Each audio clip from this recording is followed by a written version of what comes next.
हरे राम राम राम हरे हरे, हरे कृष्ण कृष्ण कृष्ण हरे हरे।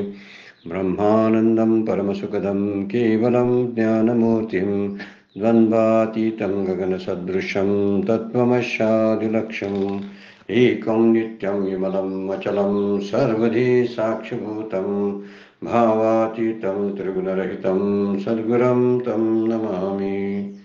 नमामि सद्गुरु शान्तं सच्चिदानन्दविग्रहं पूर्णब्रह्मपरानन्दैशम् आनन्दीवल्लभं सद्गुरु सच्चिदानन्दं केवलं करुणाकरं ज्ञानयोगेश्वरं वन्दे ज्ञानदेवा पुनः पुनः। अलंकापुरी पुण्यभूमि पवित्र तिथे नांदतो ज्ञानराजा सुपात्र तया आठवीता महापुण्यराशी। नमस्कार माझा सद्गुरु ज्ञानेश्वराशी। सर्व संतांना वंदन, सद्गुरूंना वंदन, ज्ञानेश्वर माऊलींना वंदन, सर्व श्रोत्यांना वंदन करून आजच्या शिवगड अध्यात्म चॅरिटेबल ट्रस्टच्या नित्याच्या ज्ञानेश्वरीच्या उपासनेला आपण प्रारंभ करतोय। कालच्या चिंतनामध्ये श्लोक क्रमांक 10 विचार आपण केलेला होता आणि त्यावर असणाऱ्या माऊलींच्या उव्या सुद्धा पाहिलेल्या होत्या। प्रयाणकाले मनसाचरेन भक्त्या युक्त योग बलेन चैव भ्रुवोर्मध्ये प्राणमावेश सम्यक सत्तम परम पुरुषमपेति दिव्यम। श्लोक जो आहे की शेवटच्या क्षणाला प्रयाण काळाच्या वेळी ज्याचं मन अचल असतं आणि भक्तीने युक्त झालेलं असतं, योग बळाचं सामर्थ्य ज्याला प्राप्त झालेलं असतं, असा जो पुरुष आहे तो आपल्या भ्रुकुटीच्या मध्यभागी त्या प्राणवायूला एकत्रित करून काय करत असतो तर त्या परमपुरुषाचं ध्यान करत असतो। ही मरणाच्या शेवटची मरणाच्या वेळेची मृत्यूच्या समयीची घटना माऊली या ओव्यांच्या मधून आता वर्णन केलेली आपल्याला बघायला मिळतात। म्हणून मनाचे निस्थैर्य धरिला भक्तीची या भावना भरिला योग बळ यावरीला सज्ज होऊनी। आणि त्यांचं मरण जे आहे ते मरण सांगताना माऊलीने एक सुंदर ओवी वापरली होती का, झाकली या घटींचा दिवा नेनी जे काय झाला केव्हा या रीती जो पांडवा देह ठेवी। अशी सुंदर उपमा कोणत्याही साहित्यशास्त्रामध्ये आपल्याला बघायला मिळणार नाही। एका दिव्य पुरुष असणाऱ्या ज्याला परतत्वाचा स्पर्श झाला असे शब्द, असे अक्षर आणि असे संतच फक्त असे उदाहरण देऊ शकतात। ज्याने खरोखर आपला मृत्यू अशाच पद्धतीनं अनुभवलेला आहे तेच फक्त याच ओवीच्या आधारानं त्या महात्म्याचा मृत्यू वर्णन करू शकतात, अन्य नाही। माऊलींनी समाधी घेतली त्या समाधी काळातलं हेच वर्णन आहे। झाकली या घटीचा दिवा नेनो काय झाला केव्हा। जेव्हा ती शिळा लावून घेतली, त्या समाधीच्या विवराला शिळा लावून घेतली आणि जेव्हा निवृत्तीनाथ आणि इतर संत मंडळी साधू मंडळी बाहेर पडली त्यावेळी माऊलींनी तो दिवा झाकूनच घेतला होता। आणि त्या झाकल्या घटाच्या दिव्यामध्ये आतमध्ये त्या विवरामध्ये केव्हा त्यांचा प्राणवायू त्या परमपुरुषाशी एकरूप झाला हे सांगता येत नाही। साक्षात भगवंत विठ्ठल म्हणे माऊलींना सोडायला त्या विवरामध्ये आलेले होते।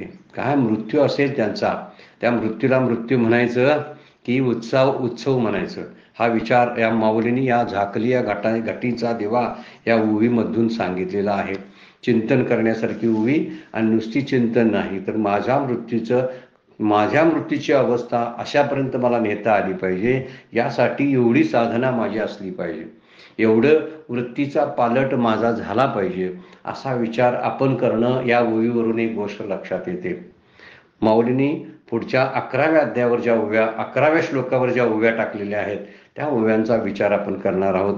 8व्या अध्यायामधील 11वा श्लोक जो आहे ते जे तत्वज्ञ पुरुष जे असतात, ज्यांनी या अक्षर तत्वाला जाणलेलं असतं, ते अक्षर तत्वाला जाणणारे पुरुष कसे असतात आणि ते कसे जाणू शकतात त्याला, याचं वर्णन या श्लोकामध्ये भगवद्गीतेने केलेलं आहे आणि माऊलींनी त्याच्यावरती सुंदर भाष्य केलेलं आहे। यदक्षरम वेद विदो वदंती विशंती यदतयो वीतरागः यदिच्छिन्तो ब्रह्मचर्य चरंती तत्ते पदम संग्रहेन प्रवक्षेत। एक एक शब्दाचा विचार लक्षात घेतला आपण भगवद्गीतेचा अभ्यास जरी अगदी पर्टिक्युलरली करत नसलो तरी वर का असताना आपण श्लोकांचे अर्थ पाहत आलेलो आहोत. त्या श्लोकाचा माऊलींच्या ओवीशी कोणता संबंध आहे हा संबंध सुद्धा आपण पाहत आलेलो आहोत. त्या दृष्टीनेच अभ्यास करावा आपण सुद्धा. वेदक्षरम वेदविदो शब्द वापरलाय.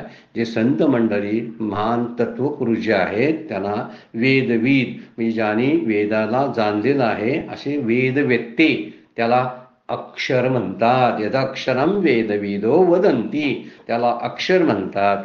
विशंती यद्यतयो वीतरागा विरक्त याती ज्यामध्ये प्रवेश करतात. आणि यदिच्छन्तो ब्रह्मचर्यं चरंती ज्यांची इच्छा करणारे साधन नैष्ठिक ब्रह्मचार्याचे आचरण करतात.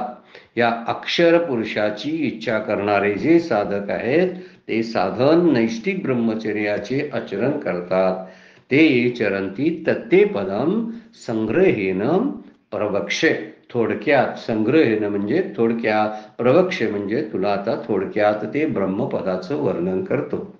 जे अक्षर आहे त्या अक्षराला प्राप्त करण्यासाठी जे वेदवेत्ते जे आहेत, वेदविद पुरुष आहेत की ज्याने त्याला अक्षर म्हणलेलं आहे ते विरक्ती घेऊन, विरक्त धारण करून त्यामध्ये प्रवेश करतात आणि नैष्ठिक ब्रह्मचर्याचं आचरण करून ते ब्रह्मपद कसं प्राप्त करतात याची थोडक्यात तुला माहिती सांगतो असं भगवंत अर्जुनाला बोलतात.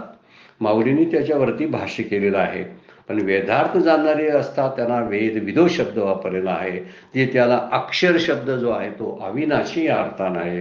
ज्याचा अक्षर कधी होत नाही, ज्याचा क्षय होत नाही ते अक्षय किंवा अक्षर शब्द आहे. त्याला अविनाशी म्हणतात. आणि ज्याचा राग गेलेला आहे, वीत राग शब्द एक वापरलेला आहे. ज्याचा राग म्हणजे आसक्ती नाहीशी झालेले आहेत असे विरक्त पुरुष जे आहेत हे ज्यात प्रवेश करतात. असे विरक्त पुरुष ज्याची आसक्ती नाष्ट झालेली आहे. राग वीत म्हणजे नाहीसा झालेला, राग म्हणजे आसक्ती.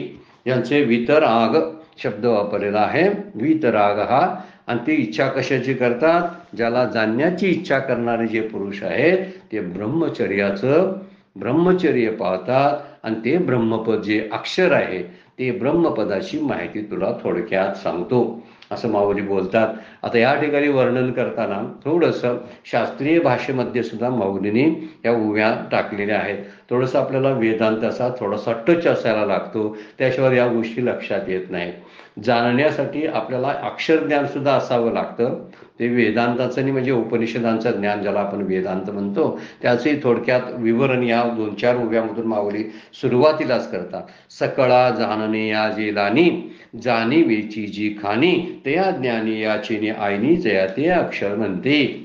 त्याला अक्षर का म्हणलं? परमात्म्याला. अक्षर म्हणजे परमात्म्याचा ऱ्हास होत नाही, तो लय पावत नाही, तो अविनाशी आहे हे सांगण्यासाठी. सर्व शास्त्रज्ञानांचं जे लानी म्हणजे स्थान आहे, प्राप्तीचं स्थान आहे. सर्व शास्त्रांचं ज्ञान ज्या ठिकाणी प्राप्त होतं असं ते ठिकाण. सकळ जाणणया जे लानी म्हणजे ठिकाण. जाणीवेची जे खाणी, जाणीवेची म्हणजे ब्रह्मज्ञानाची जे खाण आहे त्या ज्ञानीयांची आईनी, त्या ज्ञानी पुरुषाच्या बुद्धीने आईनी, ज्ञानीच्या आईनी म्हणजे बुद्धीने जया ते अक्षर म्हणिपे. ज्यांची बुद्धी ज्याला अक्षर म्हणते असं जे सर्व शास्त्रांचं काय आहे? प्राप्यस्थान आहे. जे ब्रह्मज्ञानाची खाण आहे ते त्याला अक्षर म्हणतात. अक्षराचं वर्णन करताना माऊलींनी असं वर्णन केलेलं आहे. आता जाणणीया जे लानी म्हणजे ते जे जाणल्यानंतर परत जाणण्याचं काही शिल्लक राहत नाही अशी ती सर्व ज्ञानाची जेथे परिसीमा आहे, पराकाष्ठा आपण म्हणतो त्याला. याच्या पलीकडे जाऊन काय मिळवण्याचं शिल्लक राहत नाही. आणि म्हणूनच सकळ जाणणीया जे लानी असा शब्दप्रयोग माऊलींनी वापरलेला आहे. दुसरा शब्द वापरला जे जाणीवेची खाणी म्हणजे जे ब्रह्मज्ञानाची खाण आहे. आणि ज्ञानीयांची बुद्धी ज्याला अक्षर म्हणतात ते अक्षर म्हणजे ज्याला कधीच नाश नाही असं निर्गुण निराकार रूप आहे हे जाणून घ्यावे असं काहीतरी आहे.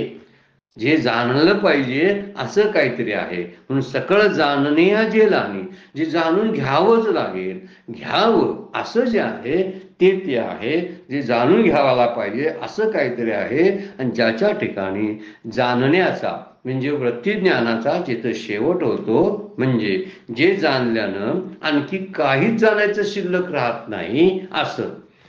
उपनिषदामध्ये हे असंच वर्णन केलंय. उपनिषदांच्या श्रुती, उपनिषदातल्या ज्या श्रुती आहेत त्या श्रुतीचं वर्णन ज्ञानेश्वरीमध्ये सगळ्या ठिकाणी आपल्याला केलेलं बघायला मिळतं.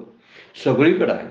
ही दश उपनिषद आपण जे अभ्यासतो त्या उपनिषदामध्ये ज्या श्रुती आहेत त्यांचं मराठीतच भाषांतर ज्ञानेश्वरीमध्ये आणि तुकारामांच्या गाथेमध्ये, नाथांच्या भागवतामध्ये आणि समर्थांच्या दासबोधामध्ये सुद्धा आपल्याला पाहायला मिळतं. तसंच ही उभी आहे. सकळ जाणणे जे लानी, जे जाणीवेची जी खाणी, जे जाणलं असता आणखीन काही जायचं शिल्लक राहत नाही अशी ब्रह्मज्ञानाची खाण आहे. जे ज्ञानाचं कोठार आहे, जो ज्ञानाचा समुद्र आहे. आणि त्या समुद्रामधून एकदा समुद्रामध्ये प्रवेश केल्यानंतर परत काय मिळवायचं शिल्लक राहत नाही. कारण सगळंच आहे. त्या गोष्टी त्या नदीला, त्या समुद्रात जशा प्राप्त होत असतात तसा समुद्र आहे. तो ज्ञानाचा समुद्र आहे. म्हणून त्याला अक्षर म्हटलेलं आहे. म्हणजे सर्व ज्ञाने त्याच्यातून उत्पन्न होतात अशी ज्ञानाची ती खाण आहे. ज्ञानाची खाण का म्हटलं तर सगळी वृत्ती ज्ञानं जी आहेत ती वृत्ती ज्ञानं म्हणजे सगळं लौकिक ज्ञान जे आहे, जे विज्ञान आहे, ते विज्ञान प्राप्त करायचं म्हणजे विज्ञानाचा खरा सोर्स हे ब्रह्मज्ञान आहे. विज्ञान जे आपल्याला आज आपण बघतो म्हणजे ज्याला प्रापंचिक ज्ञान म्हणतात, ज्याला व्यवहारिक ज्ञान म्हणतात, ज्याला वृत्ती ज्ञान म्हणतात, अशा ज्ञानाची खरा सोर्स म्हणजे ज्याचा स्त्रोत म्हणतो आपण, तो स्त्रोत कुठून आहे तर ब्रह्मज्ञानातून आहे. सगळ्या विषयाच्या द्वारे आपण सुखाची इच्छा करत असतो किंवा विषयाच्या द्वारे सुख प्राप्त करून घेत असतो आणि त्यातून आनंद मिळतो. हा विषयातला आनंद सुद्धा हा ब्रह्मानंदच आहे. त्यामुळं इथं सगळ्या ज्ञानाची खाण आहे असं माऊलीने शब्द वापरलेला आहे. कारण सगळ्या वृत्ती ज्ञानाचा उगम या आत्मप्रकाशातूनच होत असतो. विषयानंद सुद्धा ब्रह्मानंदातूनच मिळत असतो. म्हणून त्याला उष्ण आनंद म्हणतात. बघा, उष्ण आनंद म्हणजे खरा आनंद नव्हे, हा भेसळ झालेलं सुख आहे. निर्भय सुख जे आहे ते निर्भय सुख आत्मस्वरूपापासूनच मिळतं. आत्मज्ञानाशिवाय खऱ्या सुखाचा अंदाजच, खरं सुख प्राप्तच होत नाही. आणि म्हणून त्यासाठी म्हणलेलं आहे की सगळ्या ह्या जाणीवेची जी खाणी, सगळ्या जाणीवा ज्या आहेत त्या जाणीवा इथून येतात.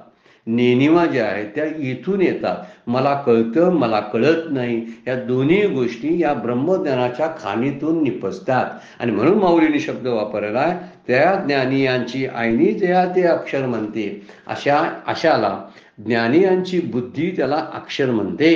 कारण या ज्ञानामुळं सर्व इंद्रियांना प्रेरणा प्राप्त होते आणि ती इंद्रिय ज्ञान प्राप्त करण्यासाठी समर्थ होतात. नाहीतर इंद्रियांना जर प्रकाशित केलं नसतं, वृत्तीज्ञानाला जर वृत्ती जर प्रकाशित झाली नसती तर बाहेरचं ज्ञान अंताच आलं नसतं. ज्याला आपण लौकिक ज्ञान म्हणू, वृत्ती ज्ञान म्हणतो, हे इंद्रियांच्या द्वारे जे होतं किंवा मनबुद्धीच्या द्वारे जे ज्ञान होतं त्याला वृत्ती ज्ञान म्हणतात. हे वृत्ती ज्ञान म्हणजे मला स्पर्श कळतो, मला सुगंध कळतो, मला चव कळते, मला दिसतं, मला ऐकू येतं. हे 5 विषय जे आहेत, हे 5 विषय हे वृत्तीचे आहेत. मनोवृत्ती आहे, बुद्धिवृत्ती आहे, चित्तवृत्ती आहे, अहमवृत्ती आहे. 5 ज्ञानेंद्रिय आहेत, 5 कर्मेंद्रिय आहेत. शब्द, स्पर्श, रूप, रस, गंध हे यातूनच आपल्याला कळत असतात. त्याला वृत्ती ज्ञान म्हणतात. पण हे शब्द कळतात कसे? आपुल्या सत्य नाही मी बोलत, सखा कृपावंत वाचा त्याची. तुकोबा कसे सहजपणाने बोलून जातात बघा. ते म्हणतात, मी माझ्या सामर्थ्यानं बोलत नाही, तर सखा कृपावंत होऊन मला त्यानं वाचा प्रदान केलेली आहे. म्हणजे वाचेनं जे मी बोललो जातो किंवा वाचेनं मी काही ज्ञानाचा काय विचार करतो, तो सगळा कृपावंत असणाऱ्या भगवंताची प्रेरणा आहे. यालाच शास्त्र, वेदांत शास्त्र म्हणतं की वेदांत कसली? ज्ञानी यांची खाण आहे, सगळ्या ब्रह्मज्ञानाची खाण आहे. सकळ जाणयाची लानी, जाणीवेची जी खाणी, असा शब्दप्रयोग त्यासाठी वापरतात. का तर त्याच्याशिवाय कळतच नाही. मला डोळ्यानं जे दिसतं, मला कानानं ऐकू येतं, त्याला उपनिषदामध्ये डोळ्यांचा डोळा, कानांचे कान असा शब्द वापरलेला आहे. आता हे सगळे जाणून घेतलं, मनाचं मन, बुद्धीची बुद्धी, हे सगळे एकदा आपण ओळखून घेतलं तर माझी बुद्धी तिथपर्यंत पोचत नाही, असं ते अक्षर ब्रह्म आहे. माझ्या वृत्तीज्ञानानं मी तिथपर्यंत त्याला घेराव घालू शकत नाही, त्याला मी मिठी मारू शकत नाही, असं ते आहे. म्हणून सर्व ज्ञानेंद्रियांना तीच प्रेरणा देतं. इंद्रिय ज्ञानामुळं, इंद्रियामुळं ज्ञान होत नाही, तर ज्ञानाची खाण आतमध्ये आहे, त्यामुळं आपल्याला ज्ञान होतं. हे आपल्याला लक्षात येत नाही. म्हणून इंद्रियांना प्रेरणा देऊन ज्ञान प्राप्त करून देणारं ते आहे. पंच ज्ञानेंद्रियाची जी ज्ञाने आहेत ही सगळं वृत्ती ज्ञान आहे. कारण खऱ्या ज्ञानाचा साठा हा आतमध्ये वेगळाच असतो, आपल्या लक्षातच येत नाही. त्यामुळं ते खरा साठा तिथं आहे, कळत नाही. त्यामुळे मला डोळ्यानं दिसलं, कानानं ऐकू येलं, हातानं स्पर्श कळला, जिभेनं चव कळली, असं वरवरचं आपण बोलत असतो आणि आपल्याला वाटतंय विषयामुळं सुख झालं. वास्तविक ते सुख विषयाचं नसतं, ते सुख आत्मस्वरूपापासूनच आलेलं आहे. आत्मा सुखरूप आहे, विषय सुखरूप नाहीत. आपल्याला भासतात विषय सुखरूप आहेत असं वाटतं. मी काहीतरी खाल्लं की मला जे तात्पुरतं समाधान प्राप्त होत असतं ते तात्पुरतंच असतं, पण आत्मसुख तात्पुरतं नसतं, निरंतर असतं, सदोदित असतं. त्या सुखाला ओहोटी नसते. पण विषय सुख जे असतात ती बदलणारी किंवा कशावर तरी अवलंबून असणारी, परावलंबी असतात. ती कायम टिकणारी नसतात, म्हणून अनित्य असतात. ती दुःख देणारे अंती असतात, म्हणून दुःखरूप असतात. खरा सुखरूपता जी आहे, खरी नित्यता जी आहे ती आत्म्याच्या ठिकाणी आहे. हे सांगण्यासाठी त्या अक्षर ब्रह्माचा उल्लेख करताना माऊलींनी पहिली ओवी टाकली की सकळा जाणनया जे लानी. सकाळाला जाणून घेण्याचे जे स्थान आहे ते स्थान ते आहे. जे जाणायचं आहे ते जाणण्याची एकच गोष्ट आहे, म्हणजे ते अक्षर ब्रह्म आहे. जे वेदवीत झालेले पुरुष आहेत, तत्वज्ञ महात्मे जे आहेत ते त्याला जाणतात वितराग होऊन. म्हणजे ते आपली प्रापंचिक आणि सांसारिक आसक्ती टाकून ते त्याला जाणतात. जाणायचं असेल तर त्याला काहीतरी जड वस्तूंना सोडावं लागतं. चैतन्यापर्यंत जायचं असेल तर जडाचा अभेर करावा लागतो. जर अभेर केला नाही, मी सगळंच मला पाहिजे आहे, मला प्रपंचही पाहिजे आहे आणि काहींना दोन्ही देव पण पाहिजे आहे, काहींना नुसता प्रपंचच पाहिजे आहे, काहींना काय पाहिजे आहे माहीतच नाही. ह्या वेगवेगळ्या कॅटेगरी लोकांच्या आपल्याला जीवाच्या बघायला मिळतील.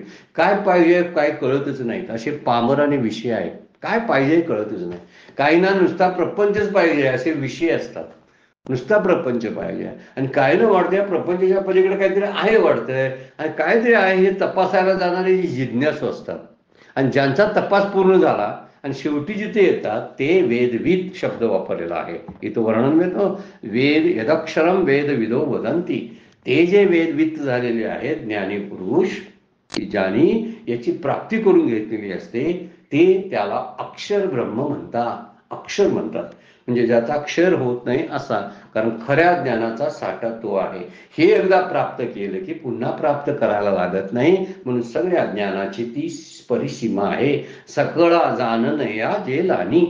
जाणण्याचा शेवट जिथं होतो त्याला अक्षर म्हणतात असं माऊली वर्णन करतात. आता जाणायचं काहीही शिल्लक राहिलेलं नाही. असं जाणणं जिथं संपतं, वृत्ती जिथं निवृत्त होते, त्या ज्ञानाची ही परिसीमा आहे. म्हणून फक्त ज्ञानी त्याला जाणतात. ते ज्ञानी वेदवित आहेत. त्याला वर्णन करताना माऊली शब्द 18व्या ते चालते ज्ञानाचे बिंब असं संतांचं वर्णन केलंय. हे वेदवित आणि महात्मे पुरुष जे आहेत ना, चालतं ज्ञान आहे, ते चालते ज्ञानाचे बिंब. आमच्या सद्गुरूंच्याकडे पाहिलं की या उक्तीचा, माऊलींच्या उक्तीचा प्रत्यय येतो. चालते ज्ञानाचे बिंब म्हणजे त्यांना पुस्तकं आणि ग्रंथ जवळ घेऊन फिरावं लागत नाही. ते जिकडं जातात तिकडं ज्ञान चालत असतं, त्यांच्या पाठोपाठ ज्ञान चालतं. आणि ते ज्ञानाच्या पाठीमागे नसतात. ज्या ज्ञानाच्या पाठीमागे लागलेलं असतं त्याला वृत्ती ज्ञान म्हणतात. आणि जे ज्ञान आपल्या पाठीमागे द्यावं असतं, माझ्यात असतं, त्याला आत्मज्ञान म्हणतात. आत्मज्ञान म्हणजे माझ्या स्वतःच्या स्वरूपाचं ज्ञान आहे. त्यामुळे स्वरूपाला ते सोडून जाईलच कुठं सांगा. म्हणून ते चालते ज्ञानाचे बिंब किंवा वेदवित असा शब्द माऊलीने वापरलेला आहे. म्हणून जगात जे ब्रह्मरूप ज्ञानी पुरुषाशिवाय दुसरा कोणीही बुद्धिमान नाही अशी ठोकळ मनानं वेदांत व्याख्याच करून टाकतं. कोणीही बुद्धिमान नाही. जे फक्त ब्रह्मज्ञानी आहेत ना तेवढेच बुद्धिमान आहेत, अन्य कोणीही नाहीत. कुणाच्या कितीही डिग्री असू द्या, त्या डिग्रीला काय अंतच नाही. कुणाकडं किती 64 कला आणि किती विद्या आहेत, 64 विद्या काय, 14 कला काय, किती काय काय आहेत, या सगळ्या जरी असल्या तरी तुला कुठेतरी कमतरता भासतच असते. नारदांच्याकडे सगळ्या विद्या नारदांना प्राप्त होत्या, पण ब्रह्मविद्येसाठी ते आपल्या गुरूंना शरण गेले, भगवंताला शरण गेले. म्हणजे ते भूमा शब्द वापरलेला आहे. भूमा शब्द म्हणजे त्या आत्मज्ञानाच्या, आत्मज्ञान त्याला वापरलेला आहे. त्या आत्मज्ञानासाठी या इतक्या ह्या सगळ्या कला आणि सगळ्या विद्येंचा काही उपयोग झाला नाही. या विद्या पोट भरायची विद्या समर्थ म्हणतात. या विद्येचा काय उपयोग आहे? जे ज्ञानाची खाणच आहे, जिथून ज्ञान सगळे निर्माण होतात. वृत्ती ज्ञानांचा सगळा प्रत्यय जो आहे तिथून होतो. ज्या ठिकाणी ज्ञान संपून जातं, ज्ञान मिळवणं संपून जातं, त्या ज्ञानाला आत्मज्ञान, अक्षर ब्रह्म असं म्हणतात. म्हणून सगळ्यात श्रेष्ठ बुद्धिमान, सर्वश्रेष्ठ बुद्धिमान कोण असतील तर हे ब्रह्मरूप ज्ञानी पुरुष, ते सर्वश्रेष्ठ बुद्धी आहे. कारण त्यांची बुद्धी सर्व विषयाला जाणते. आपण काही विषयांना जाणतो. माझ्या डोळ्यापुढे जो विषय येतो ना, त्या डोळ्यापुढचं मला दिसतं, मला पागचं दिसत नाही. मला भविष्यकाळातला अंदाज करता येत नाही. भूतकाळापर्यंत माझी वृत्ती जात नाही. म्हणून माझ्या वृत्तीला कुठंतरी मर्यादा आहेत. तसं ज्ञानी पुरुषांच्या नसतात.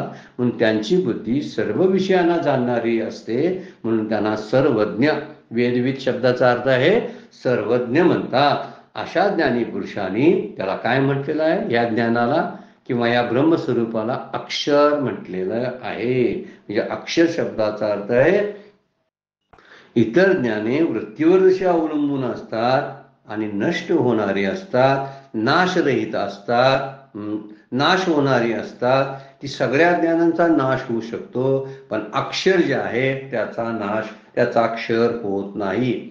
म्हणून वृत्ती ज्ञानाचा अनुभव वेगळा असू शकतो. प्रत्येक वेळी वेगवेगळं दिसतं आपल्याला वृत्तीच्या द्वारे. पण ब्रह्मज्ञान तसं नसतं. ज्ञानांना ब्रह्मस्वरूपाचा सारखाच अनुभव येतो. मी पाहिलेलं एखादं चित्र माझ्या दृष्टीने वेगळं असेल आणि दुसरा एखादा पाहणारा असेल तर त्या पाहणाऱ्याला त्याची दृष्टी वेगळी असेल.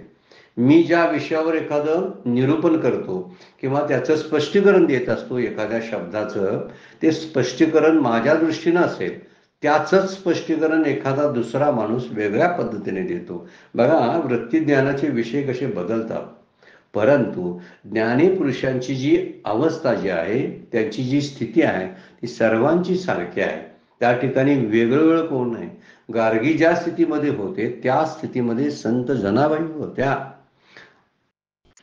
भगवान आचार्य शंकराचार्य ज्या स्थितीमध्ये होते त्याच मुक्त स्थितीमध्ये ज्ञानेश्वर माऊली होत्या, तुकोबा होते. यांना काय किती इयत्ता शिकल्या होते, त्यांच्याकडे किती कला त्यांनी व लौकिकदृष्ट्या मिळवल्या होत्या, याला शून्य अर्थ आहे. कारण त्याच कला कदाचित या ज्ञानाच्या आड येत असतील, प्रतिबंध करत असतील. म्हणून इथं म्हणलेलं आहे वृत्ती ज्ञानाचा अनुभव वेगवेगळा असतो. जसं वर्णन केलं ना, हत्ती जसा प्रत्येकाला वेगवेगळ्या रूपात जाणवला, वेदांताचं उदाहरण आहे.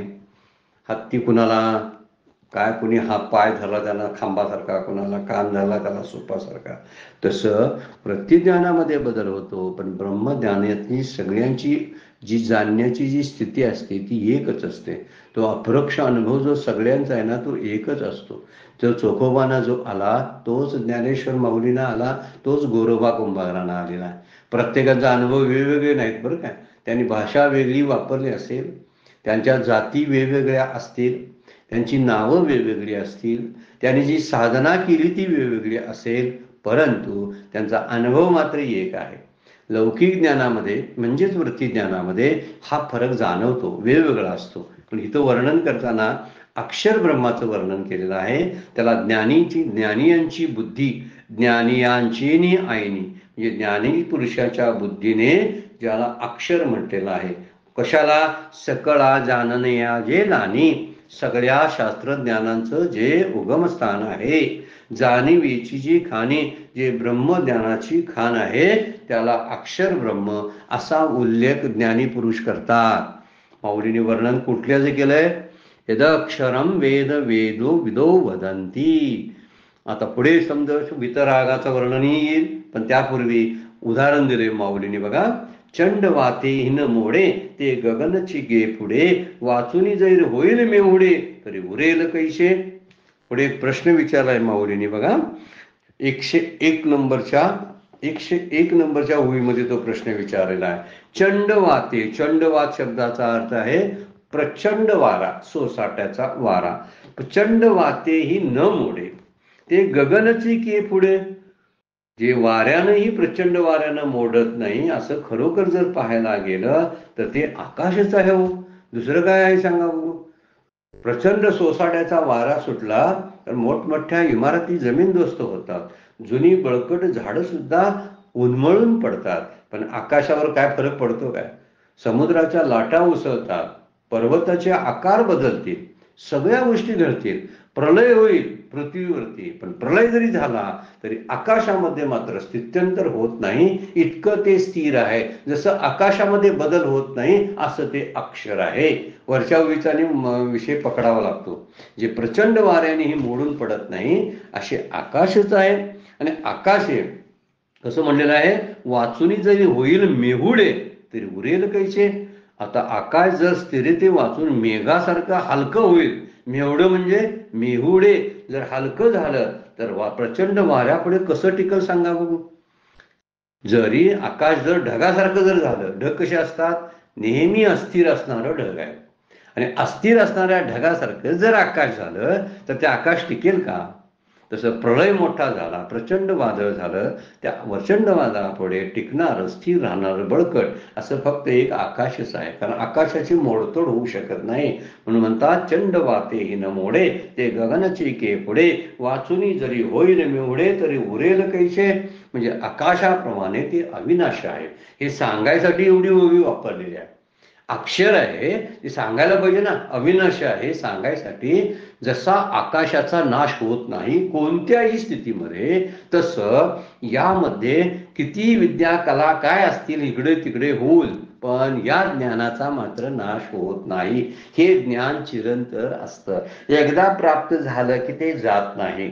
पण वृत्तीज्ञान जे असतात किंवा इतर विद्या ज्या असतात त्या पुन्हा पुन्हा प्राप्त कराव्या लागतात. दुसरी गोष्ट आणखी आहे, या जन्मात मिळवलेली एखादी लौकिक विद्या पुढील जन्मामध्ये आपल्याला उपयोगाला येत नाही.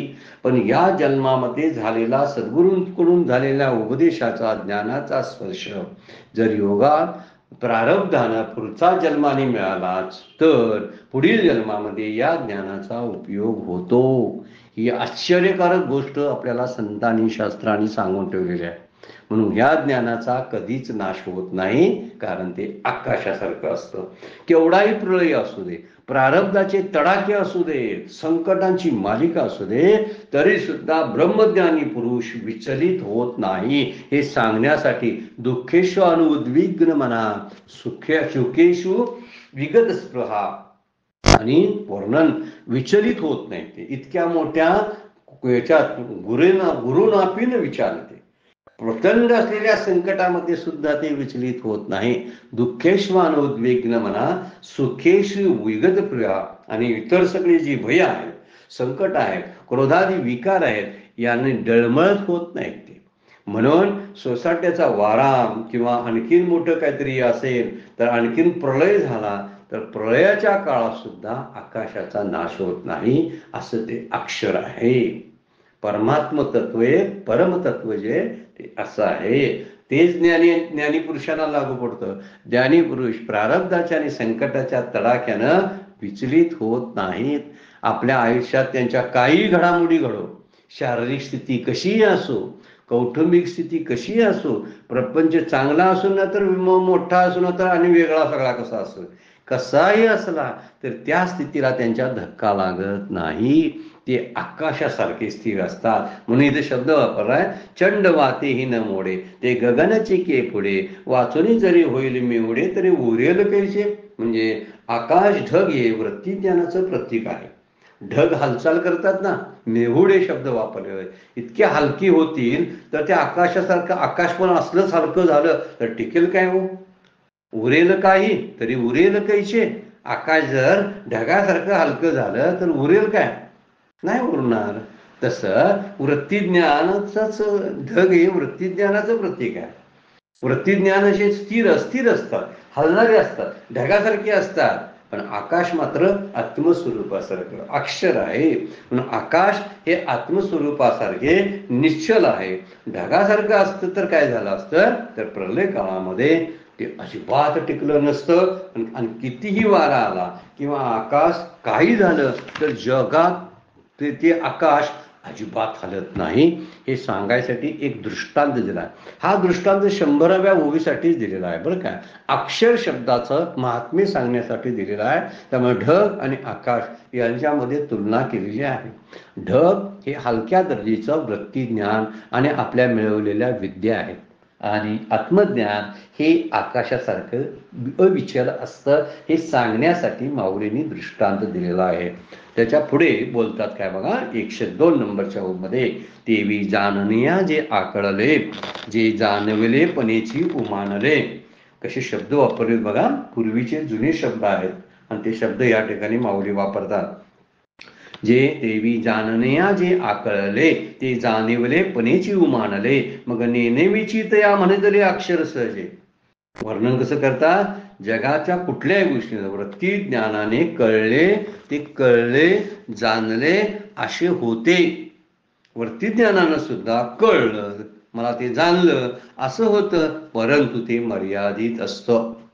मगाशीच आपण थोडंसं बोललो, डोळ्याची सीमा जी आहे ती कुठंपर्यंत आहे, ज्याला आपण म्हणतो ना सरड्याची धाव कुपापर्यंत. तशी डोळ्याची सीमा काही एका टप्प्यापर्यंत, नजरेपर्यंत. बरेच वेळा चष्माच वापरावा लागतोय आपल्याला, त्याच्या पुढचं पाहायचं असेल तर चष्माच वापरावा लागतो. ही सगळी म्हणजे मला मर्यादा किती आहेत बघा, म्हणजे वृत्ती ज्ञानाची मर्यादा असते. पण जे कळत नाही, जे वृत्तीज्ञाना म्हणजे इंद्रियानं कळत नाही, जे वृत्तीज्ञानाचा विषय होत नाही, त्याला सहजच अक्षर म्हटलेलं आहे. काय ओळी सांगते बघा, तेवी जाणनिया जे आकळले, म्हणजे जे वृत्तीज्ञानानं कळलं, ते जाणिवले पणेची उमानले, ते असे उमानले म्हणजे थोडंसं मर्यादित झालं. मग नेनवेची तया म्हणतले, पण जे जाणताच येत नाही इंद्रियानी, इंद्रिय गोचर होत नाही. आपल्या डोळ्यांना, साध्या डोळ्यांना जे कळत नाही, कानांना कळत नाही, जे कळत नाही, वृत्तीज्ञानाचा विषय होत नाही, त्याला सहजच अक्षर म्हणजे अक्षर सहजे तया म्हणितले अक्षर सहजे. अक्षराचंच वर्णन करायला चालू आहे. कशाला अक्षर म्हणायचं, जे इंद्रियाने जे कळत नाही त्याला अक्षर म्हटलेलं आहे. आणि जे जाणण्या जे आकळले, ते जाणीवले पणीची उमानले. जाणल्यामुळे वृत्ती ज्ञानानंच ते कळल्यासारखं होतं, पण तरी सुद्धा ते उमानले, पण मर्यादित असतं. ते त्या पलीकडे जाता येत नाही. त्यामुळे लौकिक ज्ञान ही वृत्तीनं कळतात. आणि मला कळलं असं कळतं, मला कळलं असं कळतं, आणि हे मला कळलं असं कळत नाही. बघा, हे ज्ञान मला झालं असं कळत नाही. आणि वृत्ती ज्ञान जे आहे ते मी पाहिलं, मी ऐकलं, मी स्पर्श केला, मला ते वाचता येतो, असं सगळं जे बोलणं आहे हे वृत्ती ज्ञानाचं आहे. हे कळल्यासारखं होतं, पण हे कळल्यासारखं होत नाही, त्याला अक्षर म्हटलेलं आहे. म्हणून लौकिक ज्ञाने वृत्तीने कळतात, मला कळलं असंही कळतं. वृत्तीज्ञान ही मला कळलं असं कळतं, पण ब्रह्मज्ञान जे आहे ते वृत्ती ज्ञानाचा विषय नसल्यानं ते झालंय असं होत नाही. मला ज्ञान झालं असं कळत नाही.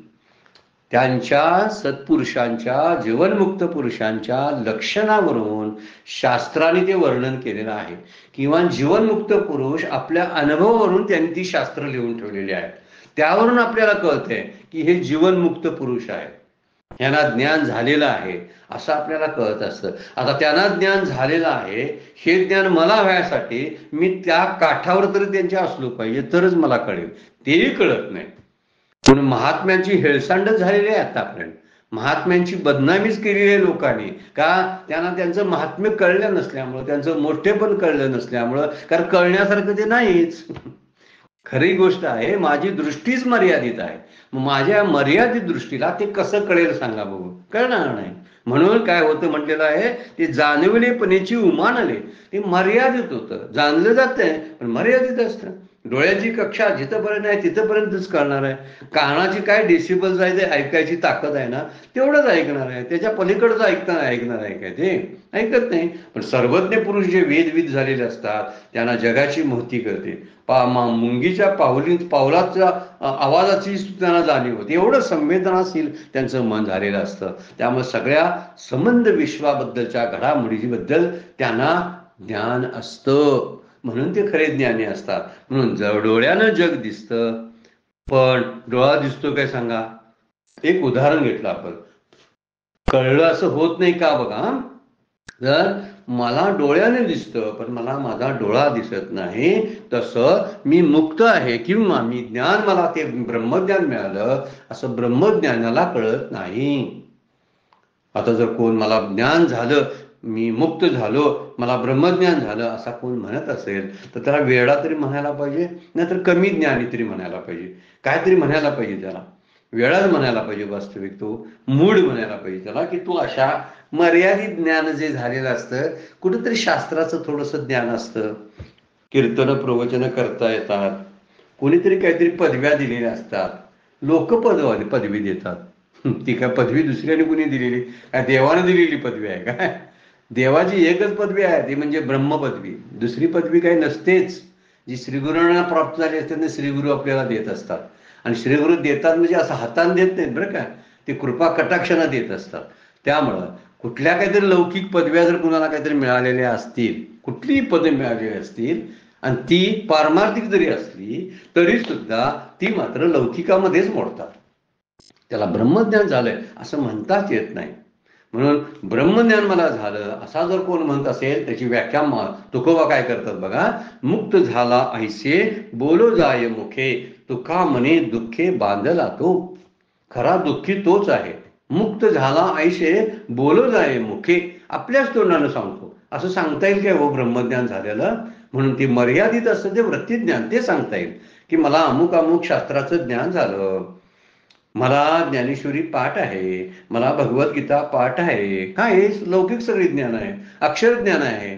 अक्षर ज्ञान म्हणजे कसलं? शब्दज्ञान. अक्षर ज्ञान म्हटलं की आणि परत त्याचा वेगळा विचार होईल की शब्दज्ञान आहे सगळी.